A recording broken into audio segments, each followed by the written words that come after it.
ਬਿਸਮਿਲ੍ਲਾਹਿਰਰਹਿਮਾਨਿਰਰਹੀਮ। अस्सलाम वालेकुम दोस्तों, मैं ਤੁਹਾਡਾ ਮੇਜ਼ਬਾਨ ਸਦਾਕਤ ਅਲੀ ਤੇ ਤੁਸੀਂ ਵੇਖਦੇ ਪਏ ਸੋਹਣਾ ਪੰਜਾਬ ਟੀਵੀ। ਸਭ ਤੋਂ ਪਹਿਲੇ ਆਪਣੇ ਚੈਨਲ ਕਰੋ ਸਬਸਕਰਾਈਬ ਤੇ ਨਾਲ ਹੀ ਬੈਲ ਆਈਕਨ ਦਾ ਬਟਨ ਦਬਾਓ ਤਾਂ ਕਿ ਸਾਡੀ ਹਰ ਆਉਣ ਵਾਲੀ ਵੀਡੀਓ ਤੁਹਾਡੇ ਤੱਕ ਆਸਾਨੀ ਤਰੀਕੇ ਨਾਲ ਪਹੁੰਚ ਸਕੇ। ਅੱਜ ਆਪਣੇ ਵੀਰਾਂ ਵਾਸਤੇ ਇੱਕ ਤੀਜੇ ਸੂਬੇ ਦੀ ਮੱਝ ਲੈ ਕੇ ਆਏ ਹਾਂ ਤੇ ਮੇਰਾ ਕੈਮਰਾਮੈਨ ਤੁਹਾਨੂੰ ਤੀਜੇ ਸੂਬੇ ਦੀ ਮੱਝ ਵਿਖਾਉਂਦੇ ਨੇ ਤੇ ਸੂਣ ਵਾਲੀ ਹੈ ਤੇ ਮਜ਼ੀਦ ਘਰਾਂ ਦੇ ਮਾਲਕ ਨਾਲ ਗੱਲਾਂ ਕਿੰਨੇ ਦਿਨ ਲੈਂਦੀ ਹੈ, ਕੀ ਡਿਮਾਂਡ ਕਰਦੇ ਨੇ, ਪਹਿਲੇ ਦੂਸਰੇ ਸੂਬੇ ਕਿੰਨਾ ਦੁੱਧ ਦਿੰਦੀ ਰਹੀ ਹੈ, ਇਹ ਸਾਰੀਆਂ ਗੱਲਾਂ ਬਾਤਾਂ ਮਾਲਕ ਨਾਲ ਕਰਾਂਗੇ ਤੇ ਮੇਰਾ ਕੈਮਰਾਮੈਨ ਤੁਹਾਨੂੰ ਮੱਝ ਵਿਖਾਉਂਦੇ ਨੇ।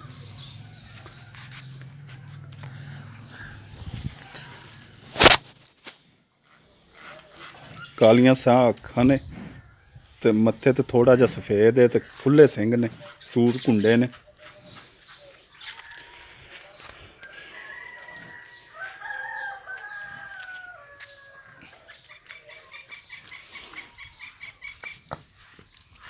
ਸੋਹਣੀਆਂ ਵਿਰਲਾਂ ਤੇ ਥਾਂ ਨੇ।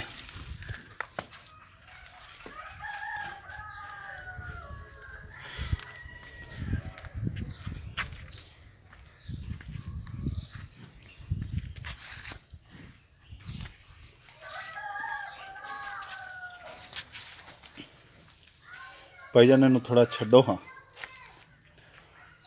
ਪਿੱਛੋਂ ਚੱਡਾ ਚੱਡਾ ਚੈੱਕ ਕਰ ਲਓ।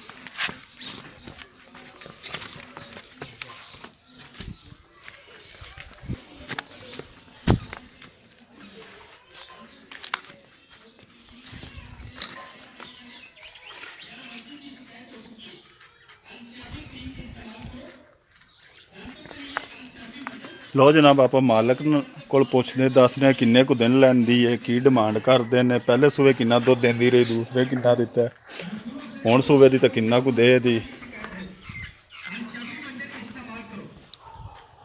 अस्सलाम वालेकुम जी। वालेकुम। भाई जान नाम की है ਤੁਹਾਡਾ? सईद। भाई सईद, ਇਹ ਕਿਹੜੀ ਨਸਲ ਨਾਲ ਤਲਕ ਇਹਦਾ? ਇਹ ਨੀਲੀ ਰਾਵੀ ਦੀ ਹੈ। ਨੀਲੀ ਰਾਵੀ ਦੀ ਹੈ ਜੀ। ਭਾਈ ਜਾਨ ਕਿ ਕਿੰਨੇ ਕੁ ਦਿਨ ਲੈਂਦੀ ਸੁਮਨ ਚ? ਲੈ ਜੀ 10-15 ਦਿਨ। 10-15 ਦਿਨ। ਤੇ ਭਾਈ ਇਹ ਪਹਿਲੇ ਸੂਬੇ ਕਿੰਨਾ ਦੁੱਧ ਕਰਦੀ ਰਹੀ, ਦੂਸਰੇ ਕਿੰਨਾ ਕਰਦੇ, ਹੁਣ ਤੀਜਾ ਸੁਣਾ ਹੈ? ਪਹਿਲੇ ਸੂਬੇ ਬੱਚੇ ਨੂੰ ਚੁੰਗਾ ਤੇ ਚੋਂਦੇ ਰਿਹਾ 12 ਕਿਲੋ। ਹਾਂਜੀ।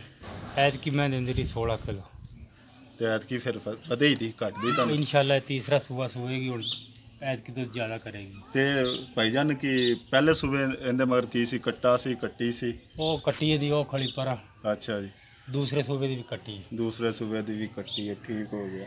ਤੇ ਭਾਈ ਜਾਨ ਕਿ ਮੁੱਲ ਇਹਦਾ ਕੀ ਸਾਨੂੰ ਪਿਆਰ ਮੁਹੱਬਤ ਵਾਲਾ ਕਰਿਆ ਜੇ, ਦੱਸ ਤੇ ਡਰਾ ਨਾ ਦਿਆ ਜੇ। ਕਿੰਨਾ ਮੁੱਲ ਤਾਂ ਇਹਦਾ ਤਿੰਨ ਵੀ ਕਰਦੇ ਰਹੇ, ਬਹਰਹਾਲ 2,70,000 ਦੀ ਤੁਹਾਨੂੰ ਦੇ ਦਿਆਂਗੇ। 2,70,000? ਅਗਰ ਕੋਈ ਭਰਾ ਖਰੀਦੇ ਤਾਂ 2,70,000 ਕਨਫਰਮ ਹੈ? ਕਰ ਲਾਂਗੇ ਮਾੜਾ ਮੋਟਾ ਪਿਆਰ ਮੁਹੱਬਤ। ਮਾੜਾ ਮੋਟਾ ਕਰ ਵੀ ਲੈਣਾ? ਕਰ ਲਾਂਗੇ ਪਿਆਰ। ਆ ਤੇਰੀਆਂ ਗੱਲਾਂ ਰਿਕਾਰਡ ਹੋਈ ਜਾਂਦੀਆਂ ਨੇ, ਕਿਤੇ ਬਾਅਦ ਚ ਆਖੇ ਮੈਂ ਤਾਂ 270 ਪੱਕਾ ਹੀ ਮੰਗਿਆ। ਨਹੀਂ ਬਾ ਕਰ ਲਾਂਗੇ, ਸਾਡੇ ਕੋਲ ਵੀਡੀਓ ਤੇਰੇ ਸਬੂਤ ਹੋਣਾ। ਕੋਈ ਗੱਲ ਨਹੀਂ। ਲਓ ਜਨਾਬ, ਮਾਲਕ ਦੀਆਂ ਤੁਸੀਂ ਸੁਣ ਲਈਆਂ ਗੱਲਾਂ। ਮਾਲਕ ਨੇ ਮੁੱਲ ਕੀਤਾ 270 ਤੇ ਇਹਦੇ ਵਿੱਚ ਥੋੜਾ ਕਣਾ ਪਿਆਰ ਮੁਹੱਬਤ ਆਉਂਦਾ ਪਿਆ, ਇਸੇ ਤਰ੍ਹਾਂ ਹੀ ਹੈ ਨਾ? ਹਾਂਜੀ। ਥੋੜਾ ਕਣਾ ਹੈ। ਅਗਰ ਕਿਸੇ ਨੂੰ ਚਾਹੀਦੀ ਹੋਵੇ ਤਾਂ ਸਾਡੇ ਨਾਲ ਰਾਬਤਾ ਕਰ ਲਓ। ਅਗਰ ਕਿਸੇ ਨੂੰ ਸਾਡੀ ਵੀਡੀਓ ਪਸੰਦ ਆਵੇ ਤਾਂ ਲਾਈਕ ਤੇ ਸ਼ੇਅਰ ਜ਼ਰੂਰ ਕਰਨਾ। ਆਪਣੇ ਮੇਜ਼ਬਾਨ ਸਦਾਕਤ ਲੈਣ ਦਿਓ ਇਜਾਜ਼ਤ। ਅੱਲਾਹ ਹਾਫਿਜ਼।